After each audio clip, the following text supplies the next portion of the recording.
Ladies and gentlemen, welcome back to the Figures of Sport podcast. You guys see what we're repping today. We're very excited for this week's episode. Episode 87 of the Figures of Sport podcast, guys. This one's going to be fun. We're taking the reins off this episode. So sit back, relax, and for the next hour or so, enjoy this podcast with us, guys. We are very, very excited for this week's episode. We've got a lot to talk about after some NBA action, some Week 16 NFL action. This one's going to be a good one, guys. So make sure that while you are here, just do us a favor, hit that like button, hit that subscribe button, share this video with about 5 of your friends, family members, or coworkers. It means a lot to us that you guys would be willing to do that. We are so close to 100 subscribers. I feel like I've been saying this for so long now, but we are so close to hitting the 100 subscriber mark. We would love to do that before the end of the regular NFL season. That would mean the absolute world to us because you guys, the people that support this podcast, are the reason why we decided to bring it back. So please, please, please do us the huge favor and share this video with everyone you know. Now, ladies and gentlemen, obviously you guys see that I'm repping my Bears gear. We're not going to get into that just yet, but we will be bringing George back onto the podcast. So we will have a lot to talk about with George this week. And so we're going to start off slow and steady. And the first thing that we are going to talk about are just some NBA updates, right? First thing I wanted to highlight here, these NBA updates, is obviously in the last episode, you guys know that we talked about the NBA Cup. So the New York Knicks won the NBA Cup. They defeated the San Antonio Spurs 124-113. Jalen Brunson was named the tournament MVP. And honestly, it was a great game. I was very disappointed in Wembanyama's performance, though. It feels like he couldn't grab rebounds. He just seemed like a shell of himself. I don't know. There was just something about that game where he just didn't feel comfortable. And I know it was only his second game back from injury, but it definitely seemed like he had a lot more energy and was more amped up for the Oklahoma City Thunder game. But what are you going to do right now? They are going to be gearing up to match up once again, though, on Christmas Day, and we'll talk about that in a little bit, actually. But other than that, just wanted to also highlight real quick, we've talked about it all season long. The Detroit Pistons have been incredible. Right now, they are 23-6. They actually were on another win streak, smaller one this time, but they lost to the Dallas Mavericks, a team that has not had the best season, that's for sure.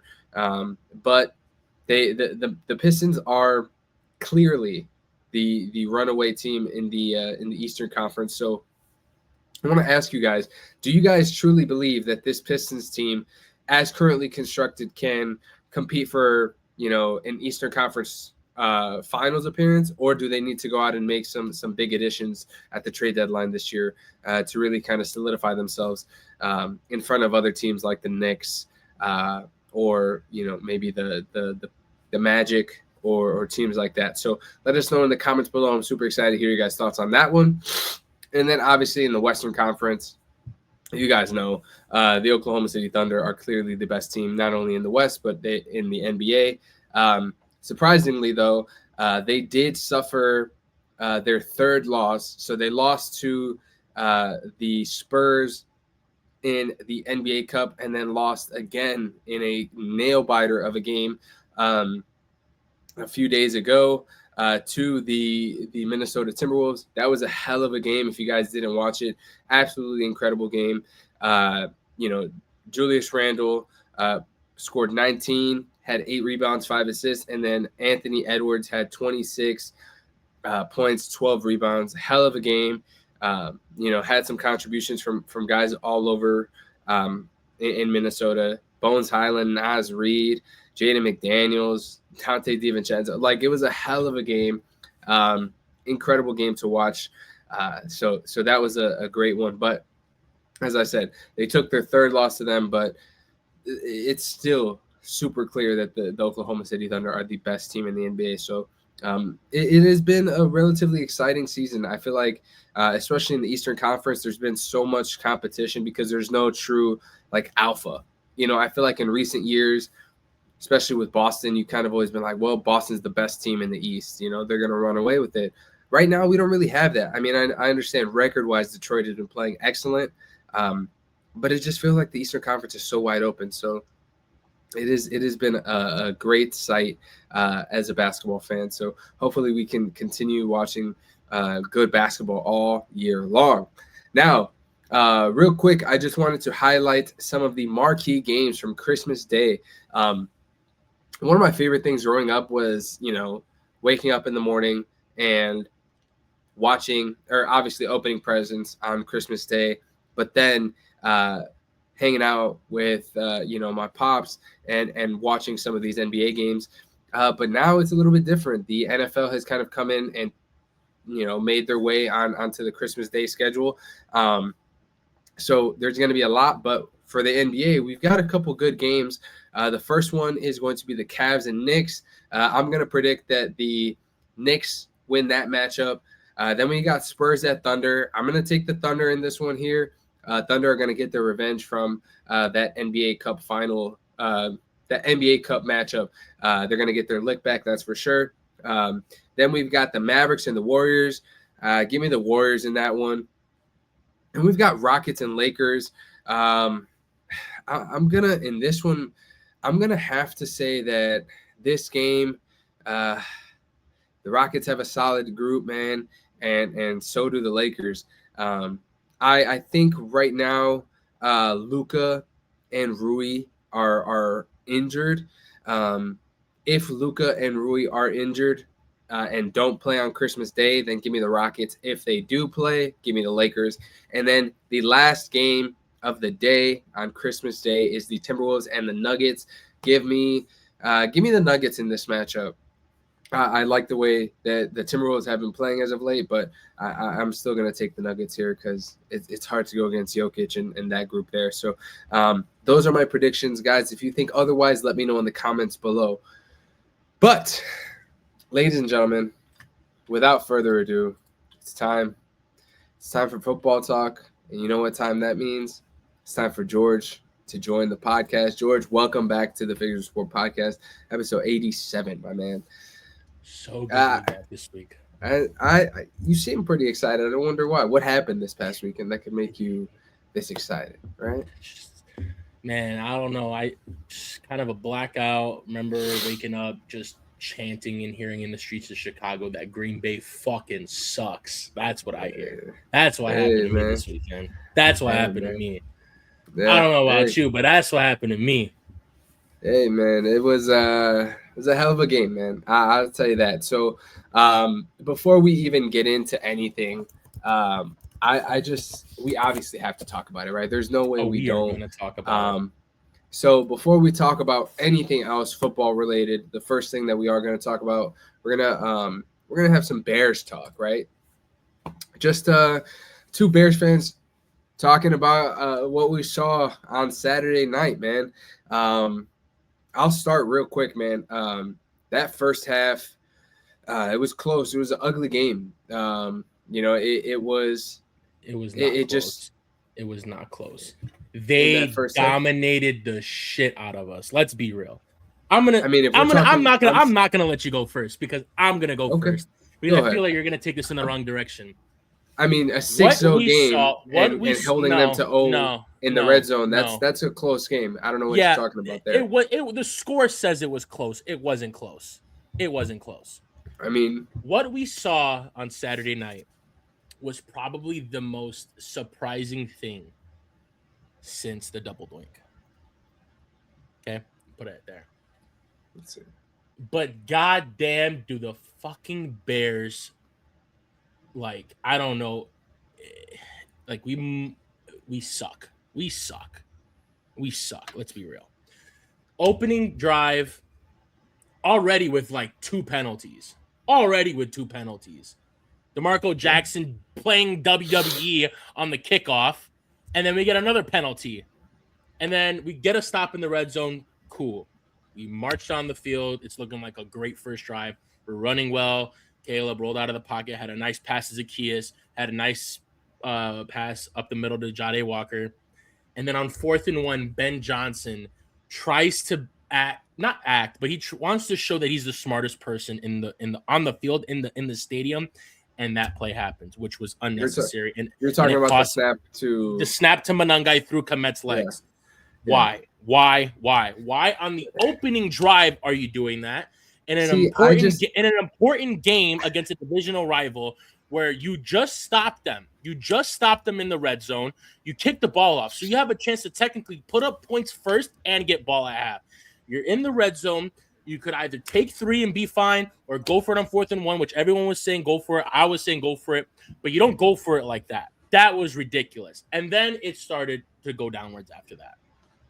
Our defense we were getting gashed. We were getting gashed by run, out routes. We stopped them from scoring touchdown, which was huge, but we couldn't stop them from getting points, is why I'm saying it looked bad. It looked like shit. Because not only did we couldn't get any points, we were stopping them from scoring touchdowns, but they were killing us on the field.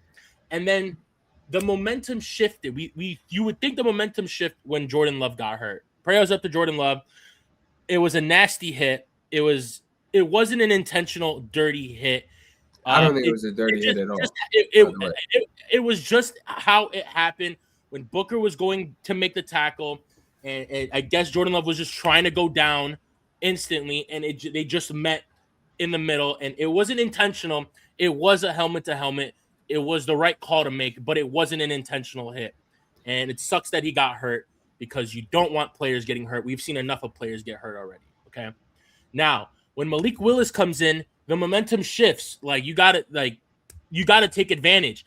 And they just kept going down the field every time. We couldn't get a stop. Our defense couldn't force them to punt. And then the one time we did turn the ball over, Josh Jacobs fumbled. But let's just be straight up here. The talent the Packers have is criminally underrated. It's criminal. I know we make fun that they don't have a true wide receiver 1. They have a bunch of wide receiver 2s and 3s on their team, but the depth of talent that they have is insane. Josh Jacobs, after he fumbles, he doesn't come back in the game, right? Emmanuel Wilson, who at that point before that game, did you know Emmanuel Wilson was the only Packers player to rush for over 100 yards this year? Josh Jacobs hasn't added a 100-yard rushing game. Crazy. Emmanuel Wilson, the backup running back, was. They were missing Marshawn Lloyd, who's also a baller. But they had talent everywhere. Malik Willis, I mean, he looked good enough to where people would be considering to maybe give him a 1 to 2 year starting job on their team after this year because he's a free agent, I believe. Yeah. He looked good. He didn't the last play, but he didn't throw picks. He used his legs. He scrambled well. And they were just killing us. We took away the X factor, which is Josh Jacobs. We took away the X factor, which was Christian Watson. Micah Parsons wasn't there. Evan Neal wasn't there. Devontae Wyatt wasn't there. Jordan Love didn't play. And it still took a miracle, a botched play by Romeo Doubs for us to have a chance to go win that game. Now, where I will give the Bears credit is we rallied. We could have been like, it's happening to us, like we just can't do it. But I mean, this team is the whole year has had moments like that, and they just kept rallying, And I get it's just shit talk from people on Twitter or X and all over that stuff, but you got to admit it's like a double standard, right? The Packers win that game, and people are thinking about the Packers differently. Even if Love went out, they're still Super Bowl contenders, all this, but then they lose and it's like, well, we had nobody in. It's like, okay, you can't have one in the other or the other. You have to be fair. The Bears got dominated that whole 3 3/4 of the game. I would say. I would say so too. Would you not agree? I would agree. CJ Gardner-Johnson gets cooked on a route by Romeo Doubs for a touchdown. I mean, they're just running for 5-6 yards of play, it feels like. Guys are open up the middle. The third string tight end was even cooking our linebackers and on routes, getting open. You know what I'm saying? Yeah. Now, Malik Willis is not no. Yes, in Tennessee it was bad, but under Matt LaFleur these last 2 years, when he's come in, not only did he go 2-0 for them last year, but he's looked good. And that's the thing with the Packers. Like, fuck, like they always may choke in the playoffs or whatever is NFC championships. One thing they always get right is damn quarterbacks. Though you can give them Anthony Richardson, and they'll probably make him into a starter quarterback. It's crazy how well they work and get quarterbacks. Now, Bears side. Finally. 4th and 4. I thought you were a Bears fan after that conversation. Like I said, you can have your biasy moments, but when it's time to be like when it's time to talk about this for like when people are like if people watch this whatever, you have to be unbiased. You have to speak what's true. Because you can't just like discredit and you can't only credit one side, and you just can't be unbiased all the time because of who you rep, of what your team is. That's then sports reporting would just be a joke. I like your thinking. Everyone would just have one side to every story then. Now let's hear your Bears take before I go. 4th and 4 for the game on the line. 2 weeks ago, we were in the same situation. Caleb Williams underthrows Cole Kmet, and he times it bad. This week, they send the house. Caleb sees the unguarded free blitzer. He delivers a beautiful throw off the back of his leg, and this time they get it. Go to overtime. The defense finally came up clutch and got a stop, and then that beautiful throw to DJ Moore. You know what I'm saying? Now, did the Bears deserve this win? No. By the grace of an extra bounce on the onside kick and Romeo Doubs not going to attack the ball and grab it, we won. But that's just how football goes sometimes. We like in that Detroit Steelers game, right?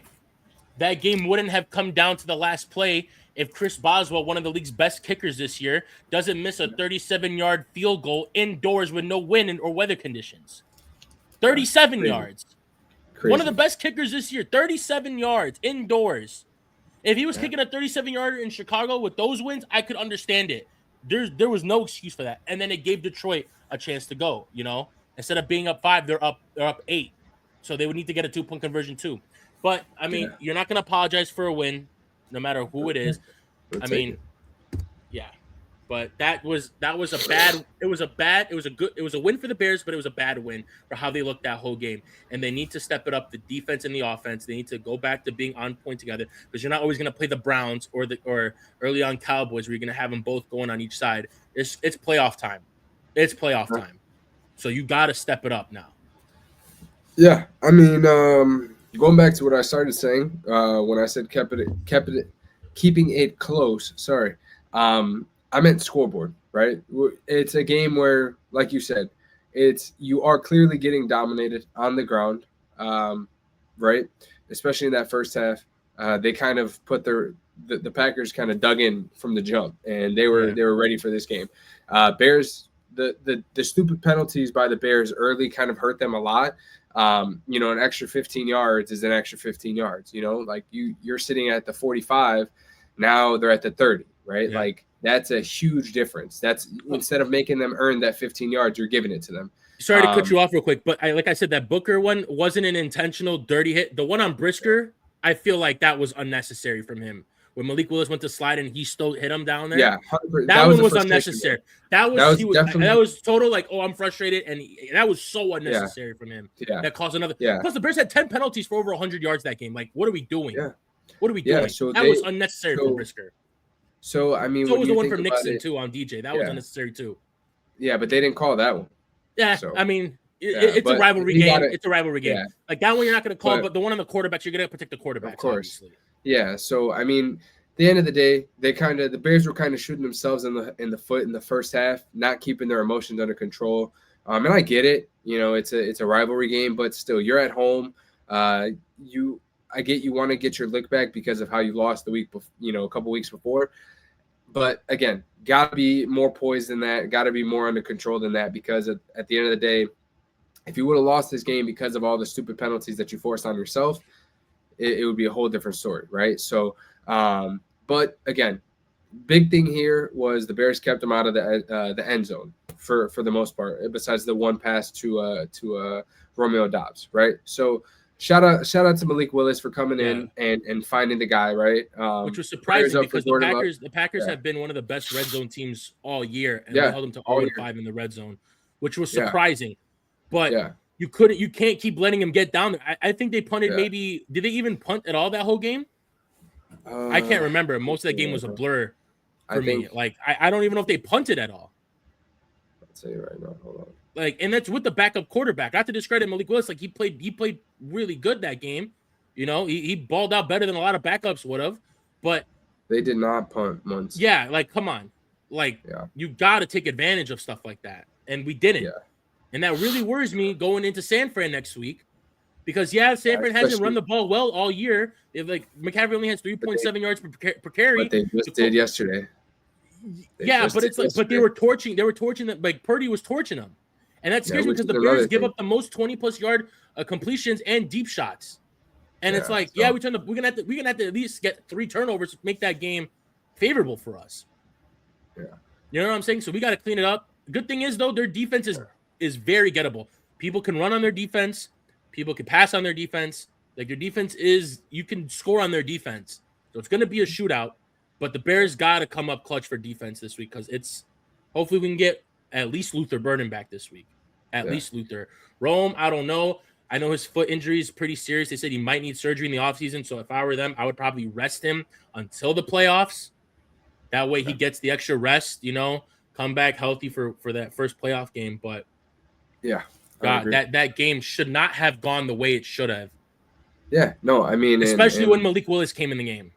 Yeah, I mean, my whole thinking is when Malik Willis came in the game, again, like you had mentioned earlier, the momentum is supposed to shift, right? Like you got a backup quarterback. In their mind, I think what happened was they kind of thought that and took it too literal. Like, it's a backup quarterback. It doesn't matter. It's a Green Bay Packers rivalry game. You still got to predict or expect the unexpected, right?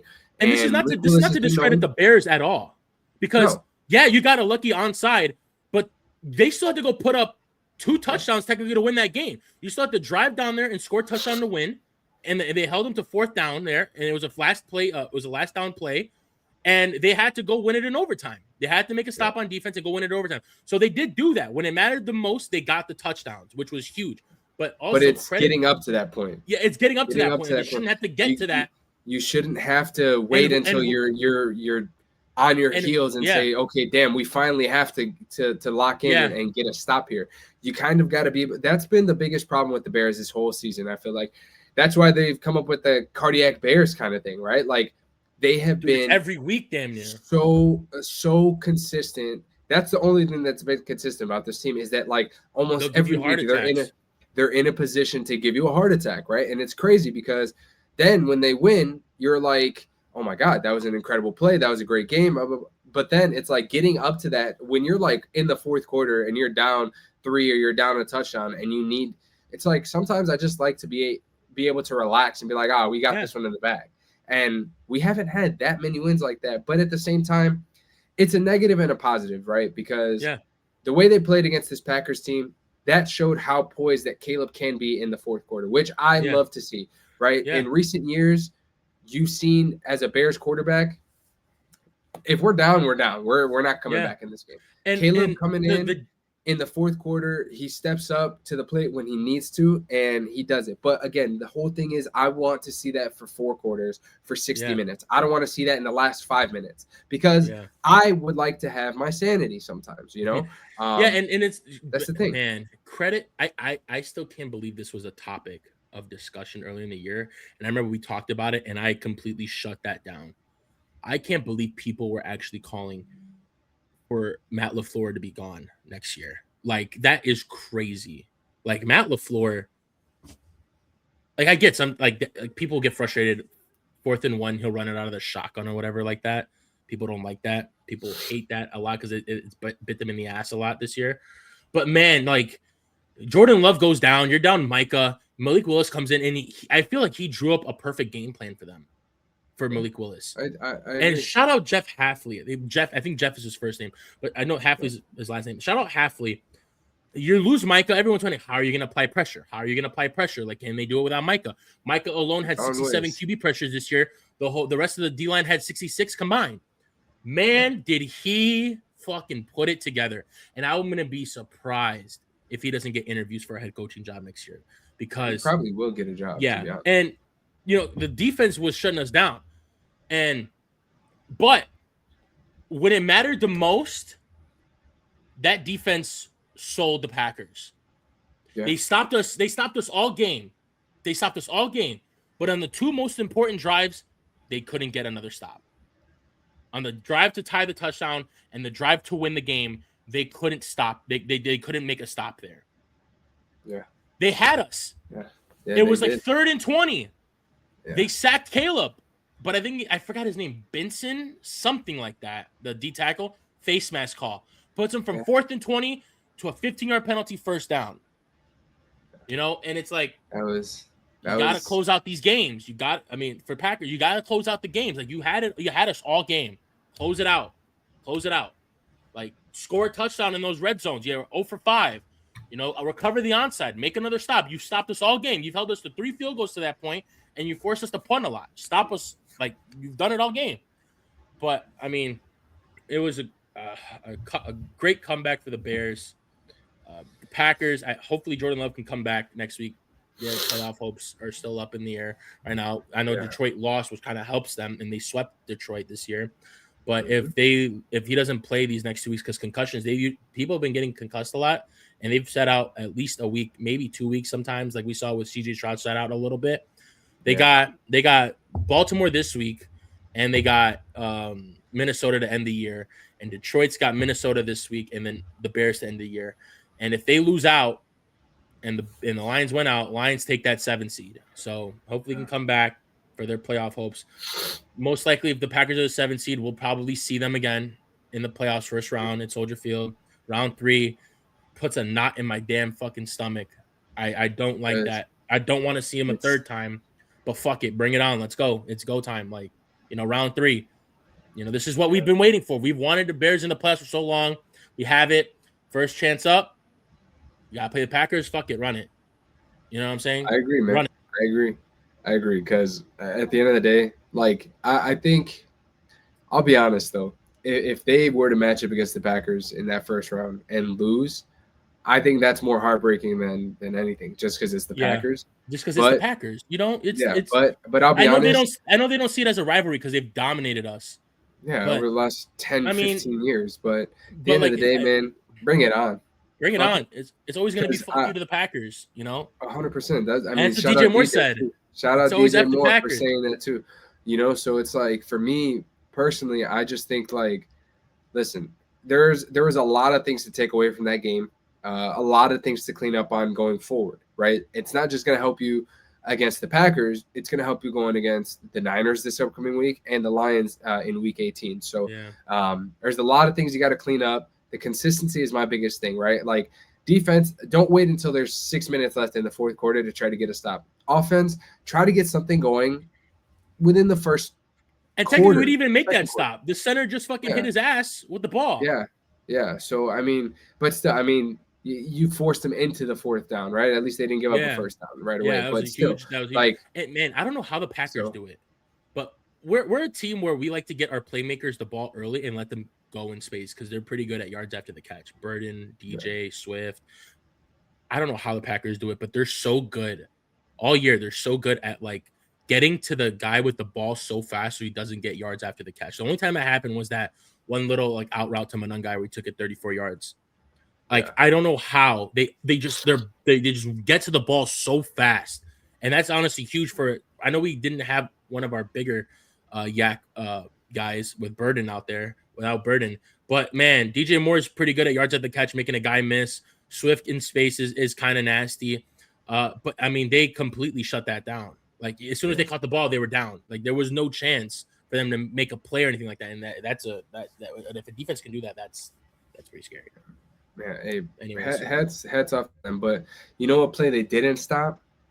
the 46-yard pass to DJ Moore. I'll tell you And that. how? And you know what? And the fact that it was on Keyshawn, it was on Nixon too.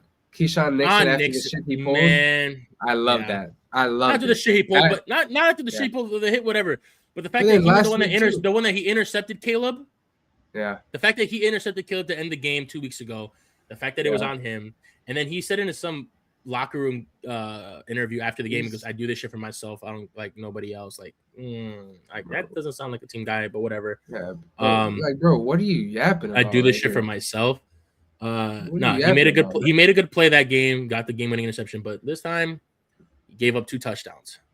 The 2 most crucial touchdowns, the only 2 touchdowns, and that's that. Fuck it. Hope to see you guys week 1 of the playoffs. Run this shit back. Yes, sir. Round 3. Let's get it. Round 3. All right. I ain't hear no bell. Yes, sir. All right. Now, we spent some time on that, but we still got a lot more football stuff to talk about. So fuck it. It's our podcast. We can do whatever the fuck we want. Exactly. And we're Bears fans, so let us have our moment. All right. Yep. Packers fans are probably going to talk shit saying that we're harping on this win like it's our Super Bowl. Listen. And hold on real quick before we even talk about this, right? I love that all of these Bears fans now are coming out of the woodworks because they're winning games. Like, I'm not trying to sit here and gatekeep the Chicago Bears or whatever, but listen, you haven't dealt with the same heartbreak that I've dealt with for the last 20-something years of my life, right? Like, you don't have the same experiences as I do. So just because they're winning and you want to root for them, we appreciate the support, but don't go sitting here acting like you're a diehard fan now. I don't want to hear that. All right. So I think more people are just making fun and shit talking the Bears than actually being fans, but it's whatever. No. I'm saying some of the people from here, from Chicago, now supporting and posting and all this stuff now. But then for Packers fans, listen, again, you guys are going to talk about like this is our Super Bowl. Listen, it finally feels good to have a team that you can be confident in. You guys have kicked our ass. I'm not even fully confident in yet because of the way they're winning, but it's fun to see them win finally. Exactly. You know, to be like, damn, we're not 100% gonna lose these games anymore. Like, so would you say the NFL, this season of NFL in general, has been pretty fun to watch? I think this has been a crazy ass season. I'll be honest. And they say when the Bears are good, it's good for the NFL. Yeah, 100%. I don't know. So, I haven't seen the Bears good for that long either. So I can't really. But the NFL has been crazy this year. Crazy ass season, right? So anyway, guys, we're gonna move on. We're gonna talk about some top storylines going into Week 17. Week 16 was a massive turning point for the 2025 season. 10 teams now have officially clinched playoff spots. Whole lot of stuff happened this past week. Some news that actually came out very recently. One of the first things we'll start off with, though, Chiefs are leaving Kansas City, moving to the state of Kansas. Arrowhead in 2031 will be no more. People have talked so highly of that stadium and how incredible the fans there are. So it's going to be a different, not only just a different stadium, but a different state for the Chiefs. Next, the Seahawks have officially taken the number 1 seed. Crazy Thursday night football game that we got absolutely finessed on, by the way, in that podcast parlay. Blake Corum stole Kyron's touchdown, and then when you think that Kyron on the 1 yard line, Puka Nacua. There you go. So, other than that, Monday Night Football this past week, Brock Purdy has one of the best games of his career. 5 passing touchdowns, 3 touchdowns in the first half. Steelers win. DK Metcalf is suspended for 2 games after he punches a fan. Supposedly there were some comments made, which we're not going to repeat here. But some comments were made. And, man, George, did you know that DK is going to $40 million have been voided from his guarantees now because of that suspension? Because he didn't play the last 2 games? Well, because of the fact that he has in his contract some language that says if he is suspended for any reason to miss a game by either the NFL or conduct detrimental to the team, he loses the $40 million in guarantees. He can still earn it, but the guarantee is no longer there anymore. So he lost $40 million for punching that fan. Crazy. Yeah. Moving on, Panthers take control of the NFC South. The Bucs have been they've been very bad I want to apologize to saying that Baker was a top 5 MVP candidate. He was in the beginning of the season, but man, that shit, motherfucker has fallen off so hard. Injuries, no injuries. His performance has been bad. Yeah. His performance. You had a rookie wide receiver who was a shoo-in for offensive rookie of the year, who was dominating, and then hasn't done anything since like week 6 or 7. And then I know Bucky Irving was hurt. Rashad White's more than a serviceable back. Rashawn Tucker had a game with 3 touchdowns, one. Like, I don't understand how the collapse happened. But now I told you, let's go Panthers. Let's go Panthers. Did I pick them to win this last week? Or did I take Tampa? I'll tell you right now. Let's see. I know I had a shit week this week for picks. No, you took Carolina? No, you did not. You took Tampa. Damn. Yeah. Damn, yeah. I had a good week myself, but yeah, I know you did. Crazy game. Panthers, I mean, they've shown up when it matters most, and the Bucks have been super disappointing the second half of the season, man. Who knows what the hell's going on there? I guess Liam Cohen was really, really big part of this. I told you. I loved what Liam Cohen did for that offense last year. And then look, now Jacksonville's got a great offense. Yeah. I told you. Sometimes I have good takes. There we go. Sometimes. All right. So now we kind of talked about it a little bit ago. But there were some notable injuries this past week. Jordan Love, the concussion. He practiced. I think he was in practice in limited fashion today. Lamar Jackson has a back injury. He obviously left the game early on Sunday Night Football. How the guy just had a concussion on Saturday, ruled him off of the game, and then on Tuesday he's limited in practice. I'm surprised he's limited and did not practice with the concussion this early. Yeah, moving through that procedure pretty quickly, to be honest. But and then the last one, Gotta be careful with those. Yeah. Never really know for sure, because sometimes, I mean, think about it. I don't think we've seen a quarterback with a Guardian cap yet, right? No, we have not. Tua should have been the first one. Yeah, probably right though. And the last injury is Quinshon Judkins. A gruesome injury, man. They didn't even show the replay. Yeah, prayers up to Judkins. Was having a solid rookie year. I mean, and off topic real quick, but the Browns have quietly had one of the better draft classes out of all the teams. I think they had not one of the better. I think they had the best rookie draft class. Schlesinger, Fannin, Judkins. If Shedeur pans out, I think they had a really good rookie draft class. Mason Graham has been obviously him. Yeah, so they've had a pretty good rookie draft class. Isaiah Bond is coming in pretty nicely. Yeah. Dylan Sampson too was a solid piece, change of pace back for them too. So I mean, solid draft class, and it just sucks that one of their obviously key pieces of that draft class and Judkins goes down. Fractured fibula, dislocated ankle. His season is going to be over. Speedy recovery to that man, that guy, man. It's, you never want to see that, especially injuries like that. So hopefully it's not as bad as it looked, and he's able to recover quickly. And we get to see him back in action sooner rather than later.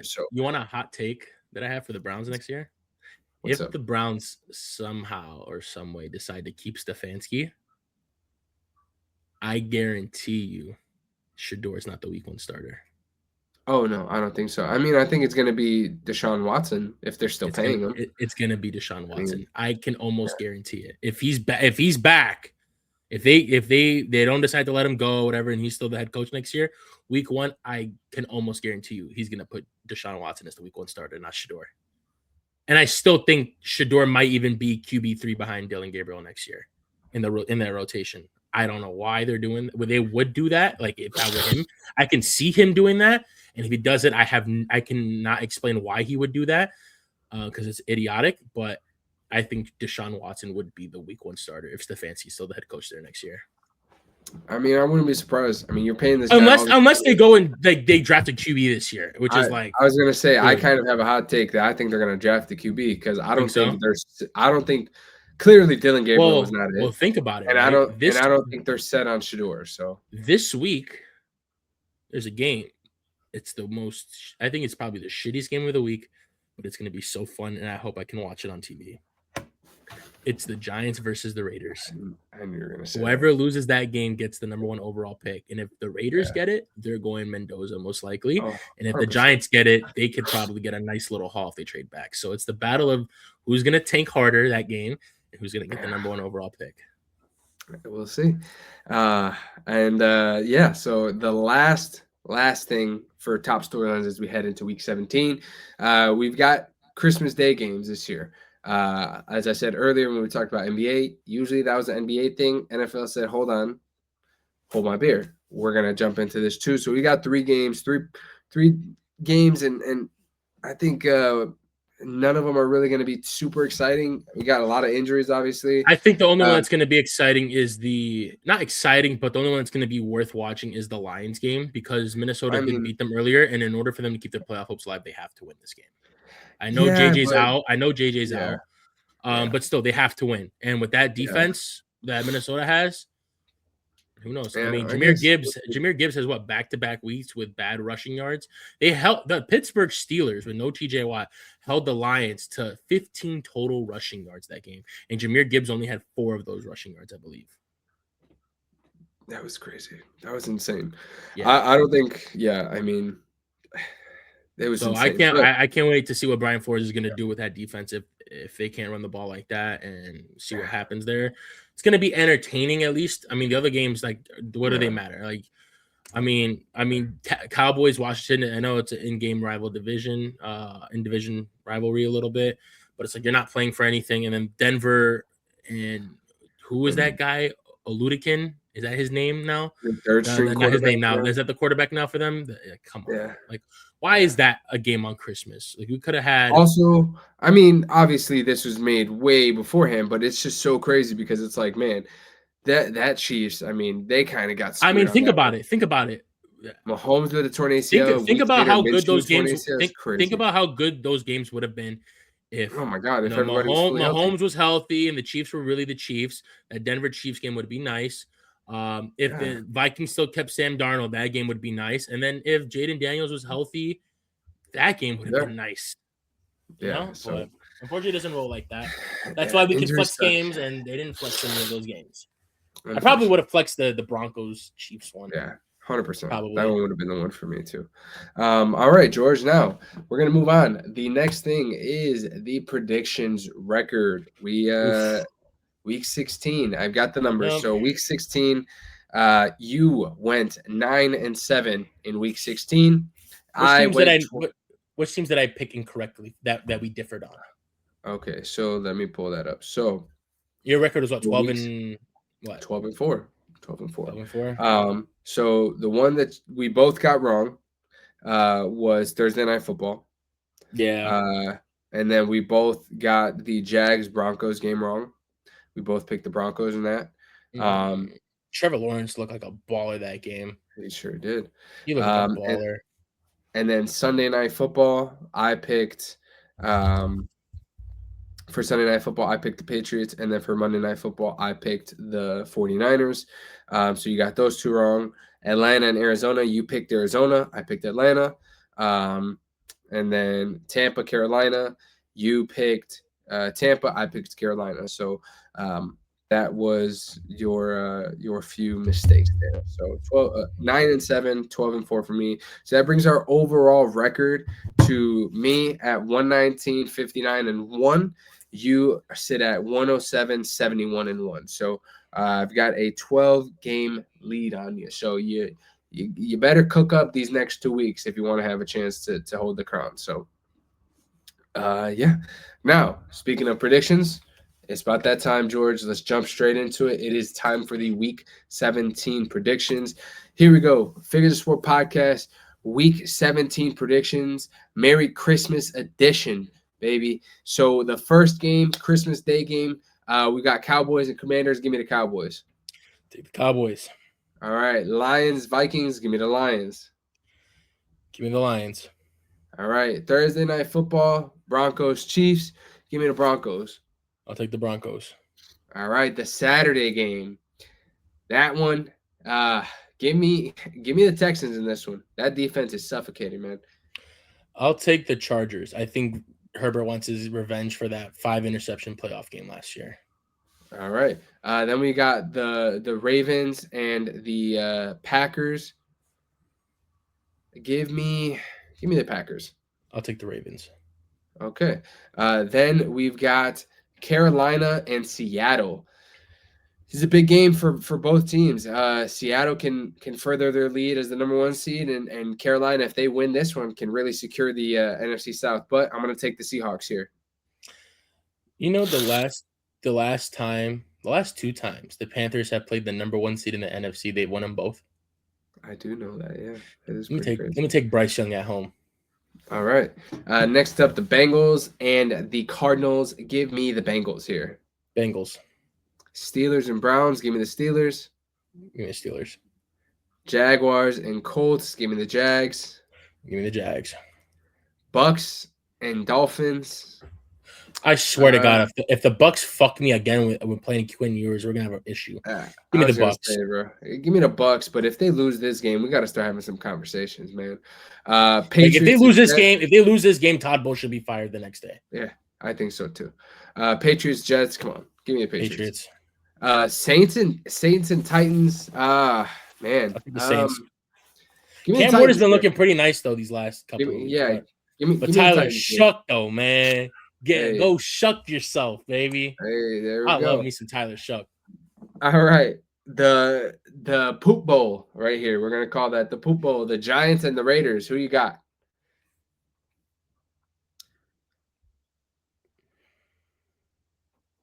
Fuck. Give me the Raiders. You think the Raiders win? Give me the Raiders. All right, I'll take the Giants. And how about this? Who do you think is gonna lose this game? How about that? I mean, now who do you think's gonna win? Make your pick for who loses, and whoever's team loses, we'll make like a $10 bet. Like if the team you pick loses, we're not choosing the winner. We'll choose technically choosing a winner, basically. But I think the Raiders are gonna lose this game. I do too. Realistically, you think the Raiders are gonna lose this game? You chose the Raiders to win. I mean, I got to do something different than you though here for these predictions. I'm choosing the Raiders to lose. Okay, then I'll pick. So you got the Giants winning this game. Which one do you want? I'll take the opposite of you. How about that? Okay, you make the pick. Give me the Giants to lose. Give me the Giants to lose. I'll take the Raiders to lose. Whoever's team actually loses, $10 to the winner. All right. Next game we got Philly and Buffalo. Give me Buffalo. Give me Buffalo. I don't buy in those 2 good offensive games from the Eagles on the 2 shittiest teams in the league. Yes, sir. Sunday Night Football. Give me the Bears. The Bears. Monday Night Football. On prime time too. I know. Monday Night Football. Give me the Rams. You gonna go against Kirk Cobain's 2 times? Yes, 100%. I picked them last week, brother. Oh, you did? I did. Oh yeah, I did take Arizona. I think Arizona was due for one. They kept losing 1-score games. They're ass. Anyway. I'll take the Rams. Give me the Rams. All right, ladies and gentlemen, those are the Week 17 predictions. Now we've got the Power 5, and we're not going to spend. I want to make a mistake. I kind of messed up when I gave you the rankings. I meant Jags 4th, Broncos 5th. Okay. I meant Jags 4th, Broncos 5th. All right, so I made this graphic based off of the initial one, but we'll talk about that. So what you guys see here is Broncos 4, Jags 5.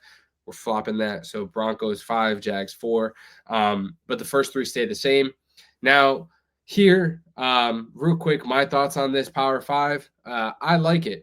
I like the Seahawks at 1. You just beat the team that we had at 1 there with the Rams. So that's kind of an obvious one. The reason I think they belong over the Patriots is because I think personally the Rams have been the better team all season long over the Patriots, especially based on a lot of the teams that they've had to play this season. And obviously their talent is ridiculous on the Rams side, defensively, all those things. And then they beat them in an exciting comeback fashion. For that reason, the Seahawks, for me, take that 1 spot. Patriots at 2 over the Rams because, 1, the Patriots were down, had another comeback of their own, and then the Rams kind of collapsed a little bit. It doesn't really necessarily scare me too much, but just the way they lose that game kind of drops them below the Patriots. And then Jaguars at 4, I love it. I think I've said it in last week's episode, they're like a dark horse team for me. I think the way the Jags have been playing over the last 5-6 weeks has been incredible. Trevor Lawrence has been balling out. I mean, they're like Travis Etienne last week, had a game where he didn't. I think he had like 32 rushing yards. He had 3 touchdowns with like 38 receiving yards. Like the guy didn't even crack 75 total yards and carried them damn near to a win. And then obviously Trevor Lawrence with 6 touchdowns, 5 or 6 touchdowns last week. Like they've been firing on all cylinders. They paid Jacoby Myers. The offense is flowing. Like everybody's eating right now, except Brian Thomas Jr. apparently. But other than that, I mean, that team looks incredible. The Broncos looked outmatched. Like we finally saw their offense sputter big time here. Not Bo Nix, I think the offense looked somewhat decent, but that defense. Yeah, and the defense just was not what we kind of anticipated to see from I this still team. think they got a top defense, don't get me wrong. I mean, 100%. I think Trevor Lawrence has been playing some of the best ball his last month. I think in the last 2 games, he has 10 touchdowns, 0 turnovers in the last 2 games. Yeah, this last month of football, he's been balling. And I know a lot of people don't like to take it into consideration. I think head-to-head matters. That's why I put Seattle above the Rams. Head-to-head matters. The whole narrative around Sam Darnold was, and I was saying, can he win the big games? Is he meant for the big moments? And he did. They won the big game. That throw to Cooper Kupp in overtime was just nasty. That was a nasty throw. This week I have Seattle at 1, Patriots 2. Obviously, I mean, they've been rolling over there in the AFC. They just came off the win against Baltimore. I know Lamar went out. And I don't know why Derrick Henry wasn't in that whole fourth quarter, but whatever. Rams at 3. I still think they're the best all-around team, but, I mean, you just lost to Seattle, so you got to go down. Jags at 5. I had Broncos winning this game. I praise their defense. Bo Nix, he played pretty decent. But, I mean, Jaguars just came into your home, hung up 30. And Sean Payton was talking a little bit of shit, saying smaller market teams or whatever like that. And, you know, they come in and get punched in the mouth by Jacksonville. So, yeah, head-to-head matters to me. Sean Payton does a lot of that sneak distance shit. I'm not going to lie to you. We'll see how he does in the playoffs. Yeah, so we shall see. But, yeah, I mean, the Power 5, I feel like this week is very self-explanatory. Like, guys, if you're watching these games, I find it hard to disagree with us here.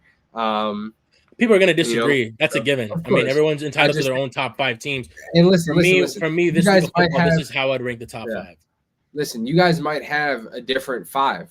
Yeah. You guys may have this same 5 in a different order. That's fine. But whatever it is, let us know in the comments below because we want to hear what you guys think is or who you guys think are the best 5 teams in the NFL after Week 16. Remember, we're not talking about throughout the entire season. We're talking about the top 5 teams after this past week. So we're not talking quarterbacks. We're not talking strictly offense, defense. We're talking about teams. Well, no, the entire season does take into account in ranking the teams too. But like also, this past week plays a huge thing, especially for playoff implications. Like Seattle just with that win, they're the number 1 team in the NFC now, and because of that, like now the Niners have a chance to become the number 1 seed because the Rams lost. Broncos held the lead for the number 1 team in the AFC. Now because of that loss, the Patriots are tied with them, and they can still take it over. The Jags can still take the number 1 seed in the AFC now too. This last 2 weeks are going to be tremendous for playoff implications and seeding. Misspoke. We're talking not just one side, not all season, because obviously that plays a part in power rankings, right? But talking consistency throughout the season, right? Not just one portion of the season or whatever. Not just one game. That's what I meant to say. We're talking about overall consistency throughout the entire season. This is how we rank them. And based on performances that we've seen over the last few weeks, this is how we rank them. So let us know what you guys think here. Very excited to hear your guys' thoughts in the comments below, whether that's here on YouTube, TikTok, or Instagram, whatever the case is. Let us know what you guys think. Now, we're going to move on, and we're going to talk about the 2-minute warning. So we don't have that many topics for this week, but we do have some pretty good ones. So we're going to start whenever you're ready, George. You let me know. Go ahead. All right. So the first question I've got for you is, Should the Colts keep 44-year-old Phillip Rivers as the starter, even if their younger QBs get healthy? No. I think it's fun to watch him play right now. I think it's awesome how he's playing right now, given that he hasn't played in 5 years, second week in the league again. But no, I know Daniel Jones is on the Achilles Achilles, right? Yeah. And the fractured fibula, by the way. And the fractured fibula. He may not be ready for the beginning of the season, but I mean, you can go and get a quarterback for a year or something like that. If you're going to keep him long term, I think you can get like a Malik Willis. I think you can still go, and I think Anthony Richardson should be given another shot. You still have him. Who else? I don't know. Maybe if the Raiders do go quarterback and decide to get rid of Geno Smith, you can go get Geno Smith. I think him and Shane Steichen can work something out. I think his situation with Las Vegas was determined to fail. I guess what was his name? Chip Kelly. He was like calling plays that weren't even in the playbook, or they didn't even run at practice. Like how what is he gonna do there? I don't think they should keep the 44-year-old who hasn't played in 5 years, even though he's been playing somewhat decent. I don't think that's a smart move to make. Yeah, I mean, especially with a team that just gave up 2 first-round picks for Sauce Gardner, thinking that this was your year. You can still try again next year.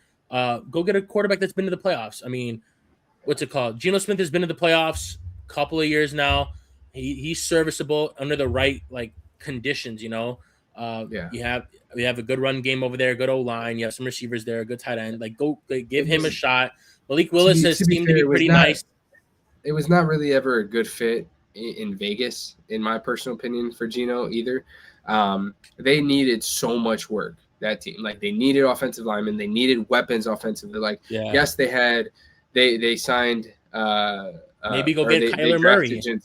Things like that. Yeah, they have a lot of things that they could do differently. I mean, there's a lot of quarterbacks that are going to be on the market. I think Kyler Murray could be an option. I think maybe you can go make a move for Jameis Winston in New York. You know, go Jacoby Brissett. You know, there's still some options out there that you can get that I think would be better than keeping a 44-year-old Phillip Rivers. Yeah, especially right now. I just think if Riley Leonard's healthy and Anthony Richardson is healthy, this is the time to go. Let them get their feet wet here. Do you think a 44-year-old is going to be in a QB competition in training camp? He wants to be in that position. No. I think this was just more so for them to keep their playoff hopes alive, because obviously both of their guys were injured, and they called up Phillip Rivers because of the relationship he has with Shane Steichen. So that made it an easier transition as opposed to getting a new person to come in on Tuesday, learn the playbook in a limited fashion, and then go from there. At least Rivers and Steichen had a relationship, so that makes sense. But I think going forward now, you're done. You're not making the playoffs at this point.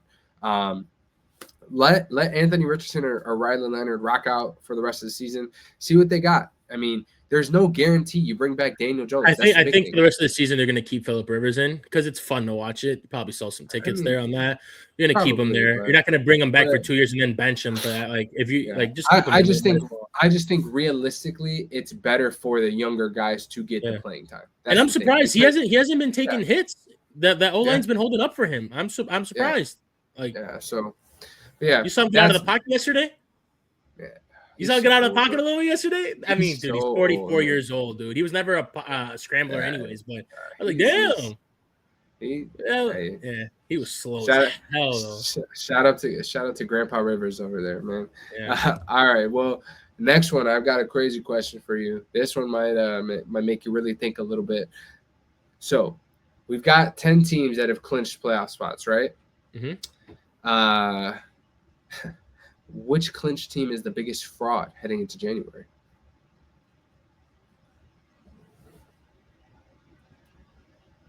Which teams have clinched?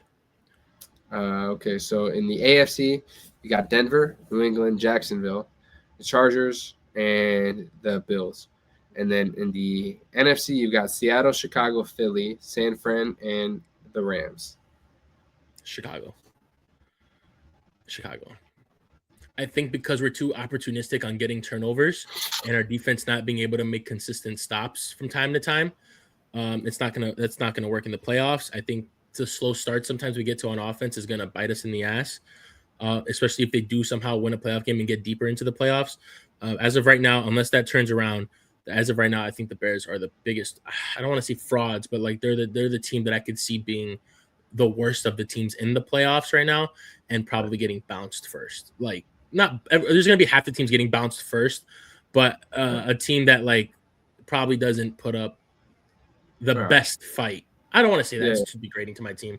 But I do think like of the teams in there, I do think that they are the least likely to. They're not the scariest team. They're not the. I mean, yeah, because they can run the ball well, and they'll have home games in Chicago, so it'll be cold. You know, under those teams, especially if you get a team from a warmer state or that plays in a dome, it might be trouble for them. And the fact that we can get turnovers, that's kind of scary. But I think because of the way we're winning games, that's what would put me as like the least confident team so far in the playoffs to like make a run or something like that. Okay. I mean, I get that.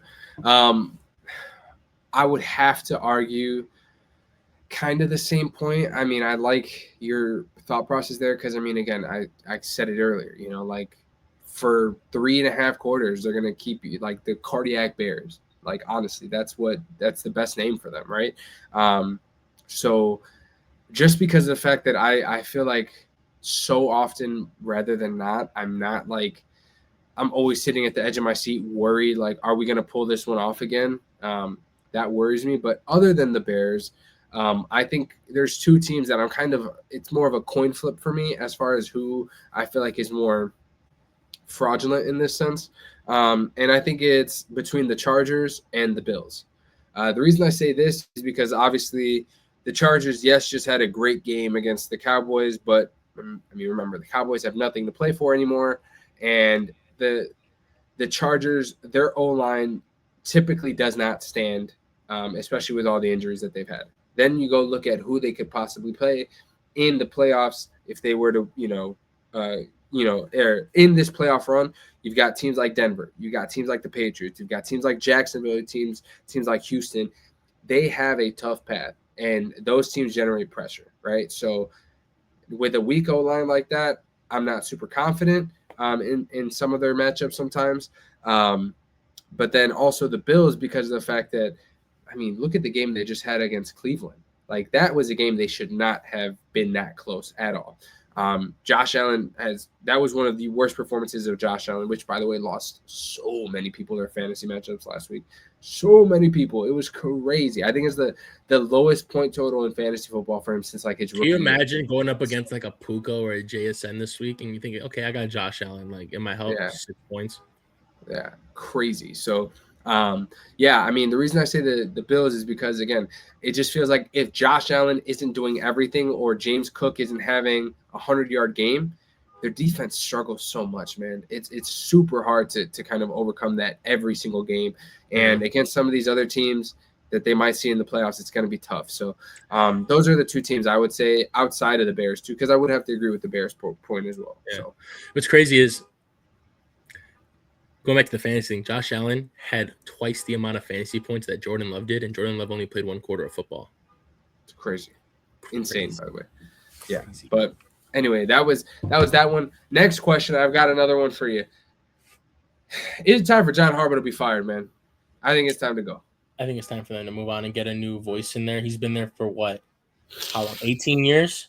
Something like that. Something crazy. I don't know how long. He's been there for so long. It's time. I think it's time for them to move on. Just get a new guy in there. Just change it up. But the thing is, though, you know what you're getting from Harbaugh, right? Yeah. Now you got to roll the dice and hope this next coach lands, and it's a hit. Yeah. So it's going to be tough. Like, do you take that risk? This fucking car alarm outside. I don't know if you can hear it or not. We can hear it. But yeah, I mean, I just think too, like the thing that you've seen throughout this season, with the way like we've seen Derrick Henry kind of like just not being used in critical moments in games that they could have won, even when he's dominating. Like, think about it, the Thanksgiving game, right? Had 50 yards, was dominating early. Then next thing you know, he stops getting the ball. You start giving it to Keaton and then Rasheen Ali. and next thing you know, Bengals are up how many points, right? And win that game.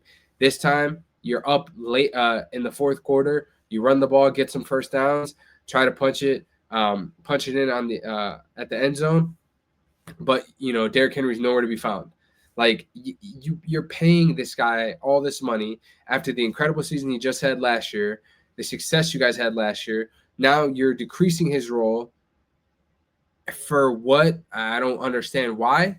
And now you're losing games because of it. You're mismanaging him. The play call, like things have just not gone the Ravens' way, and I think this season it could just be the time now at this point. And yeah, I don't know, man. But I heard you had a hot take here about this Ravens team. Do you want to share that? Oh, I think like Lamar. That's not really a hot take, but it's like if Lamar plays this week and he's all fine at practice and stuff like that, like they said it was a bruise in his back or something like that. They said it's like this guy couldn't come back in the game then with his season damn near on the line because the Steelers just won. They played right before you. They were playing that game in the stadium. I saw the clips of the fans and stuff like that. They were playing the game in the stadium. They won. Now they're a game ahead of you. So your season on the line. If it's just I don't know how he felt, what the severity of it is, if it was just a bruise on his back or whatever. But like your season's on the line. If he wasn't really that hurt or in pain, you got to go back out there and fight for your team. You know what I'm saying? Your season's on the line here. Yeah.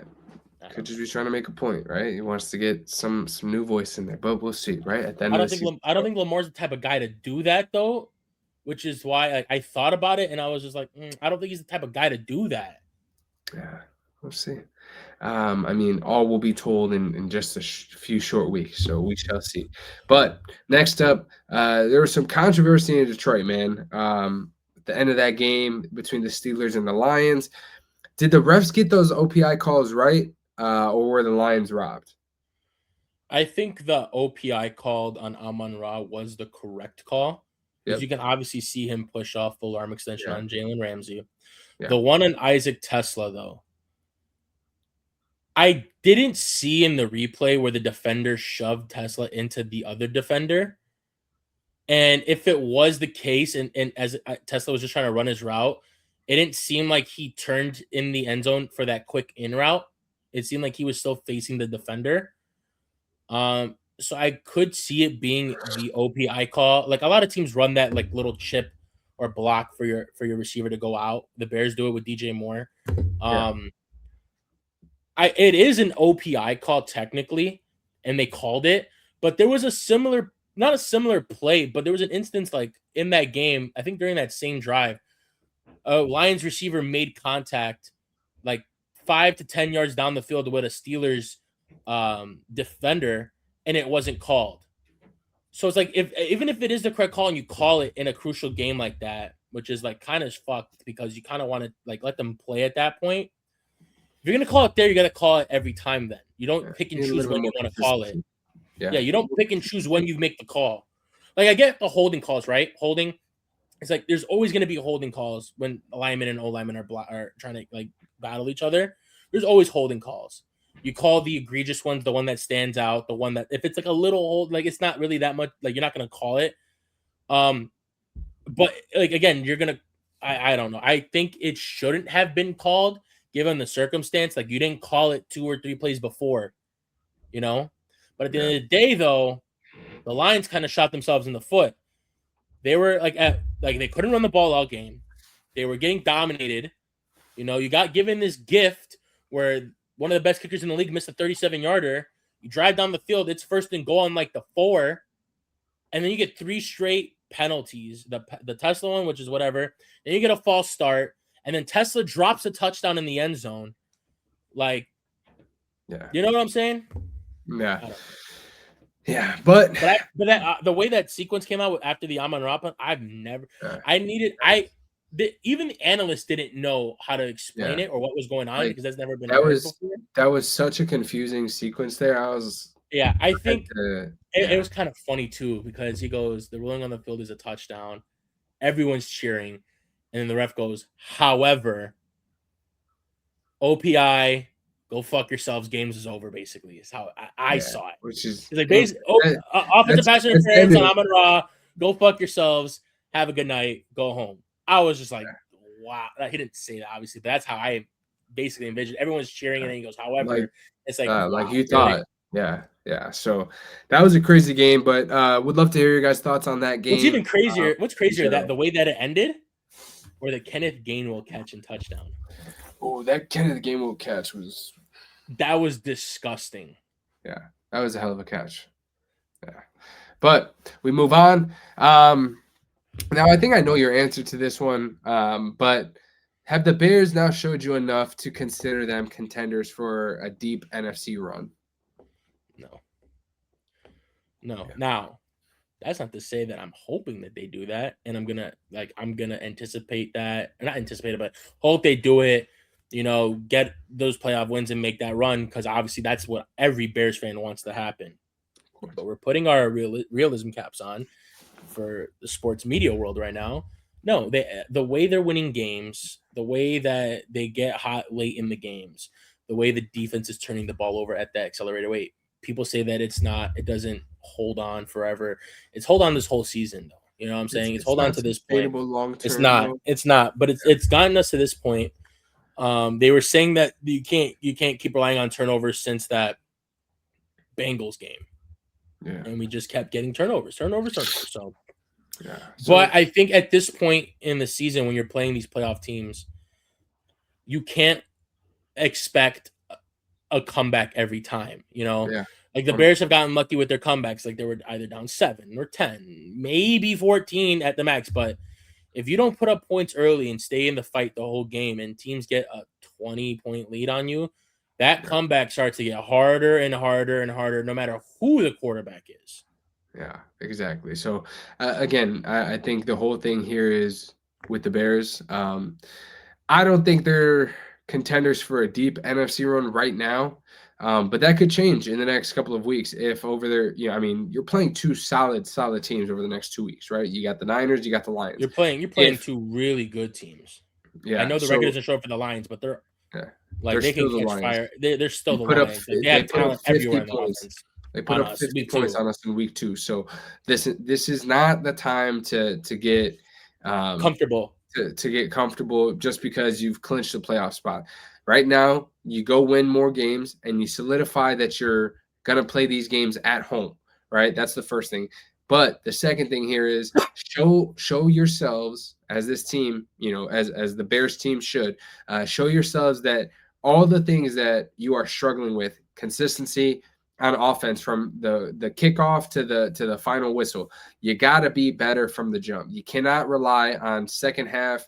We're a second half team, and maybe that's true, but you got to get some type of thing going in the first half. You cannot continue to rely on late game heroics anymore. That's first thing. And second, the defense just has to be more consistent. You cannot, again, that's the same thing I'm going to harp on here throughout both sides. Consistency. You cannot pick and choose when you want to turn it on, because when you're playing really good teams and these games matter that much more in the playoffs, those teams turn it on from the moment they get to the field. You can't just turn it on in the second half and think you're going to be able to make a comeback every time. So if they can change some of those things, those habits or traits that we've seen throughout this season over the next few weeks, then maybe that's a different conversation. But for a deep NFC run, I'm not super confident in that. Can they do it if the changes are made? Absolutely. I hope they do, in fact. So we'll see. But we shall just have to continue to watch and see how this team grows over the next few weeks. So that is that. Now, George, what team is under the most pressure to win this week? You could pick one from the AFC, one from the NFC, if you want, or multiple. Man, I think from the NFC, it's got to be the Niners. And I know that might not be like everyone's thought or pick, but I'm going to tell you why. Because they still have a chance to get the 1 seed in that stacked division. That's crazy. And if they can finish with the 1 seed, they'll have and they can make a Super Bowl run. They'll have an every game home game to that path. because it's in San Fran this year. So if they It's get the insane. 1 seed, every single playoff game and Super Bowl is going to be home field advantage for them. That's crazy. Like Yeah. the Rams losing was like a gift to them because they can still win it. So you beat the Bears, you beat Seattle at the end, week 18, you get the 1. That helps. That's like huge for the Niners. For the AFC, it's tough. Actually, I'm lying to you. I'm not going to say the Niners. I'm going to say between the Bucks and the Lions. Season on the line here. Season on the line. Season's on the line. You don't win, you're out. Yeah. Basically, you don't win, you're out. You have to win this game. You have to win this game. So you have to win this game. And then what about the AFC? AFC is tough. Yeah, it is. I'm gonna say not Broncos because I would say Broncos if it was a healthy Chiefs team because you want to keep that 1 seed because the Patriots are right there. Yeah. I'm gonna have to say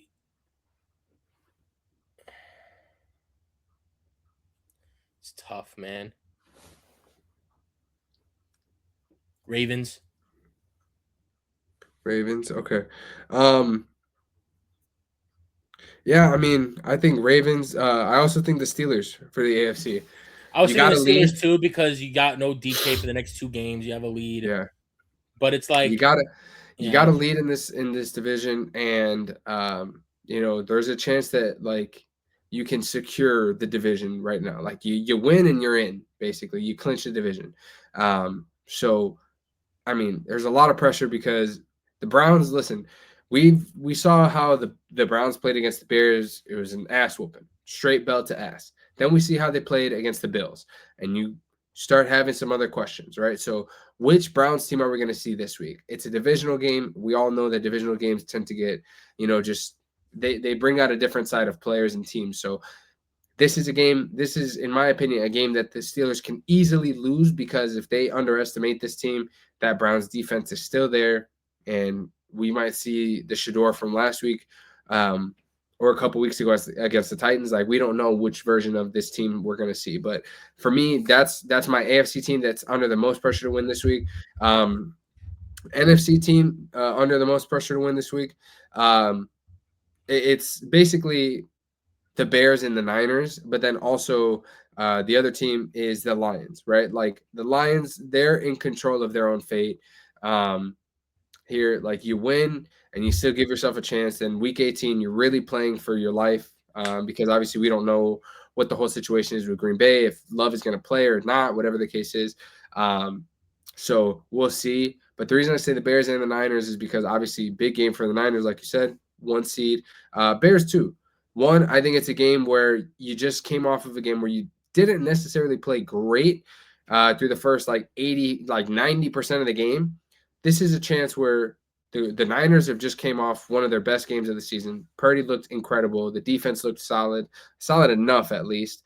And they finally got their running game going with CMC. This is a chance for the Bears to play.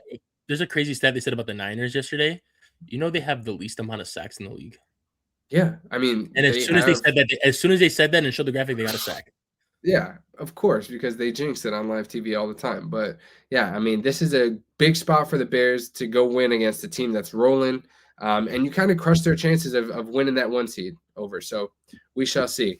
But yeah, those are my thoughts on the teams who are under the most pressure. Now, second to last question I got for you.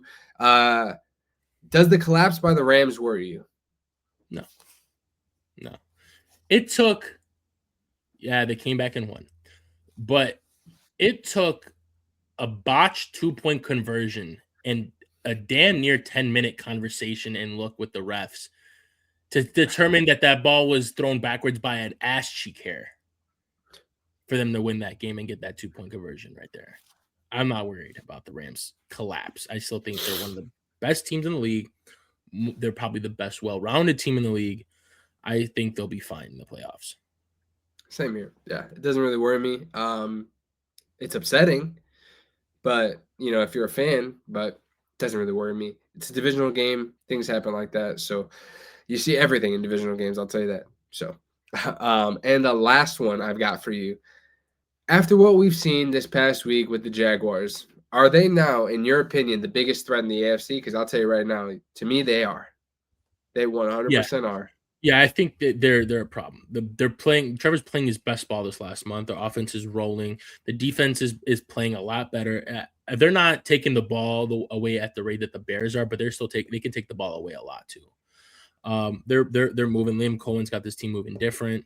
I still think they're not getting enough recognition like they deserve right now. But no, I think the Jags are probably a team to be looking out for now. And I said it was the Houston Texans, but after that and it was always the Texans have a great defense if the offense keeps rolling.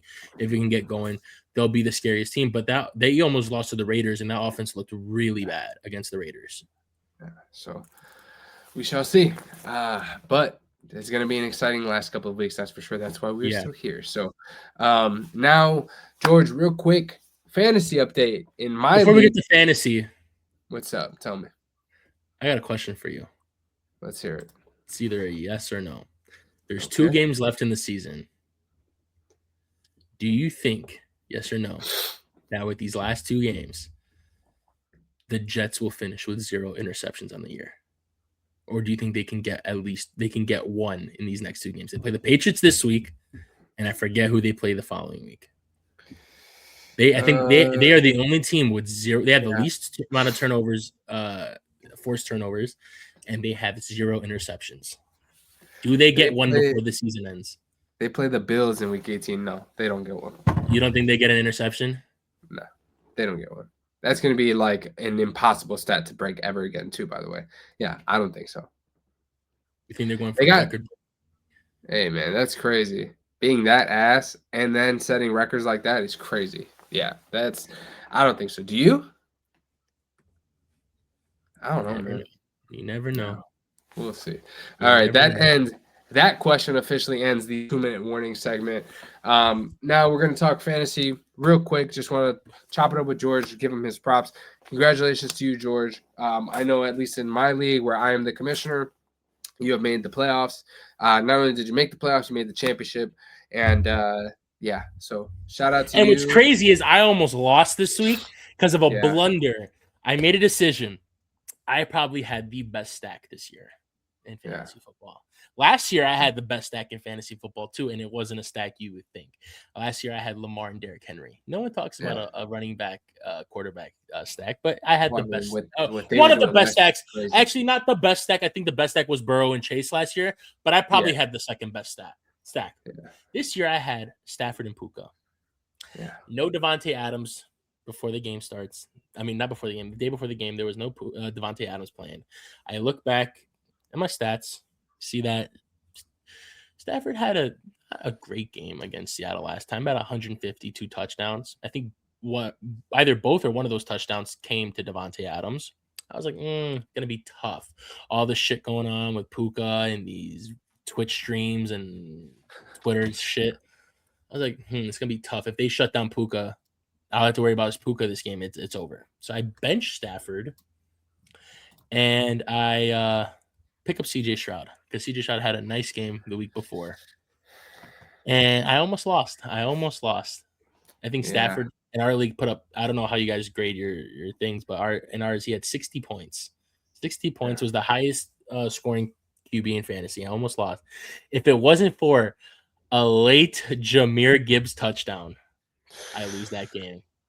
Getting blessed, bro. Getting so blessed. Yeah, that was a crazy, crazy one, man. But yeah, shout out to you, George. Congratulations for that. Hopefully, I'm taking the split with our guy. You always, if you're in the championship, always take the split. Always take the split. You don't want bad karma coming on you. But don't let my team still win and be the back-to-back. Yeah, right. Oh, God. Anyway, man. That's that. Just had to give you your props real quick. I've been sitting on my ass, not worrying about fantasy for the last couple of weeks. So I've been chilling. So stress-free. I'm going to tell you something I've been saying all year on this podcast. Do better. Anyway. All right, guys.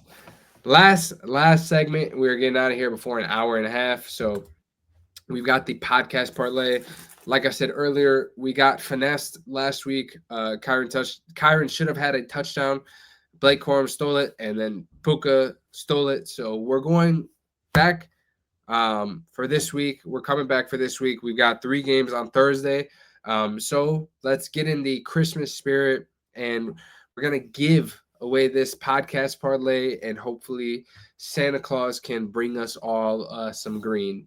So we've got 3 legs on this one. I believe it is a plus 375. We've got on this parlay, we've got RJ Harvey over 52.5 rushing yards, Dak Prescott over 1.5 passing touchdowns, and then Jahmyr Gibbs over 4.5 total receptions. Obviously, if you've seen Jahmyr Gibbs' rushing total yards over the last couple of weeks, it makes you say a big yikes.